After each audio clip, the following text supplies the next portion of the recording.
What's up guys, Ironius here, back with another Raid Shadow Legends video. In today's video, I want to go over the Nyreason Soul Summon pool, if it's even worth your time going for, as well as something you want to make sure you don't do before the clan vs clan. Of course, there's only 5 hours left, but I still want to go over that with you in today's video. So let's do this.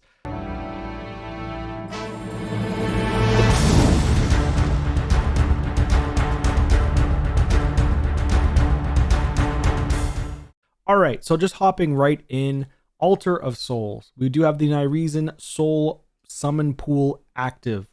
These are decent champions.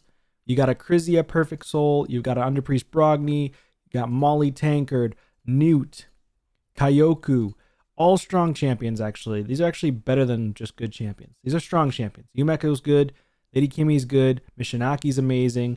These are actually all potentially Hydra champions as well. Yeah, every single one of these champions can be utilized in Hydra. Padraig is really strong, Elva's strong, Ostrich strong.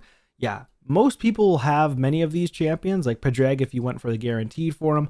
Elva, I think there was an Elva guaranteed at one point as well. Ostrich Fusion, Emic Fusion, Newt Fusion. Underpriest Brogni was a fusion, I think, in the past. I didn't go for the fusion, but I just pulled him from a shard. And then the rest, though, I don't think Kyoku was a fusion. Yumeko definitely wasn't a fusion. Kimmy was not. Krizia was not. Molly is actually a champion that you can acquire from, if you can recall this correctly. Where is she at, actually? Guardian Ring, Token Trader. You can get Molly from the Token Trader.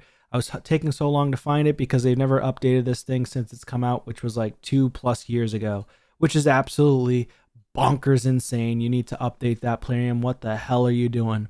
So anyways, going back over here, I've got 5 immortals, 100 immortal soul stones. This is my free to play account.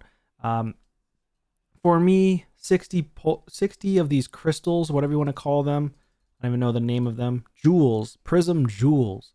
So 60 prism jewels will grant you 1 prism soul stone, which is basically like an eternal soul stone, and you have a 3-star to 6-star legendary chance, and then a 3-star to 6-star epic chance. So it doesn't throw in the rares, which is really, really nice. And it's only going to be pulled from these legendaries and these epics. So it's a very, very high chance that you're going to get what you want out of this. Very high chance because there's so few in here. So like last time I got a 4-star Newt from this, and I think I got a 3-star of, who was it? Uko, Mighty Uko. So that was pretty cool. So you do have a high chance of getting a legendary, you know, since it's basically 50-50, right? 50-50 shot. I guess not technically. If you come here, it's 72%. So it's not really 50-50. 72% chance to get an epic, 28% chance to get a legendary. So yeah, it's definitely not 50-50. Just take that out of your memory that I even said that. So yeah, 72% chance to get an epic, but it's a high chance to get a legendary. So, you know, and then if you get a 3-star, 50% chance, 50% chance. So technically 50-50 of getting an epic 3-star versus a legendary 3-star if you were to pull one or the other. Then we've got a 4-star. You got 50-50 on the 30% chance for a 4-star, 30% chance for a legendary.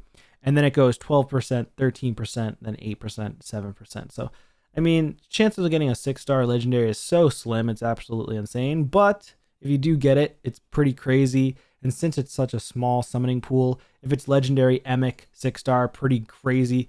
Newt 6-star would be nuts for on anybody's account. No pun intended there.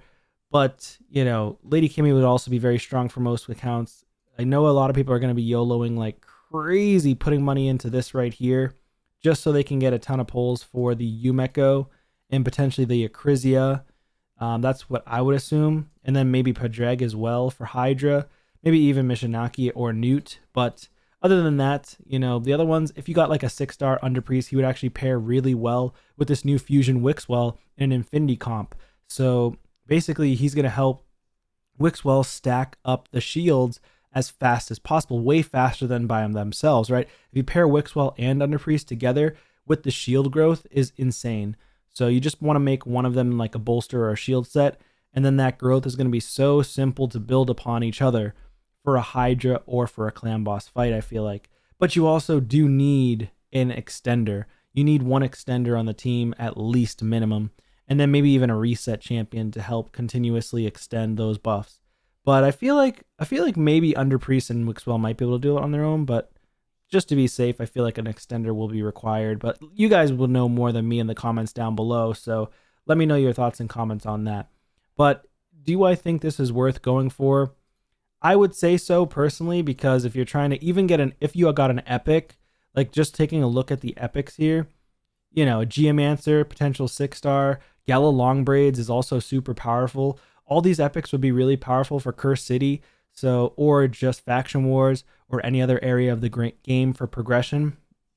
And plus we have the +4 empowerment come to play with the epic champions. So getting a 4, 5, 6-star, even a 3-star, but getting the 4, 5, 6-star is even better. And it's going to be good for progression for anybody's account, even with epics. So Hotatsu, I wouldn't mind getting. Genbo, I wouldn't mind getting. Geomancer, I wouldn't mind getting. And Gala, but I don't have a Gala yet. I also wouldn't mind a Demitha, and then I can re-gear her. And then I wouldn't mind getting a 6-star Naya, or even a 6-star Ruella or Cryodan. Personally, I don't use Ornn, but he could solo stage 20 no problem for most people. But I just personally don't use him. I didn't even build him out either. So there's that. So I would recommend going for this. You have to farm Sand Devil in order to get the Prism stones. So let me just take a look here. I'm pretty sure that's all you can do. So you do get 60, which is enough for one pull from Sand Devil, but you have to farm at least, it's going to cost you about 1,000 to 4,000 energy. Or not 4,000, excuse me, 1,000 to 1,400 energy to be able to get this if you're farming stage 25. So yes, you should be able to get this no problem if you have that much energy on hand. A lot of people don't, and a lot of people will have to dig into their gems, which I will also have to do. I'm going to have to dig into my gems and spend some resources here, but it is what it is. I already also completed the Wixwell fusion, but that's the other thing that's coming up, is we have Clan vs. Clan in 5 hours.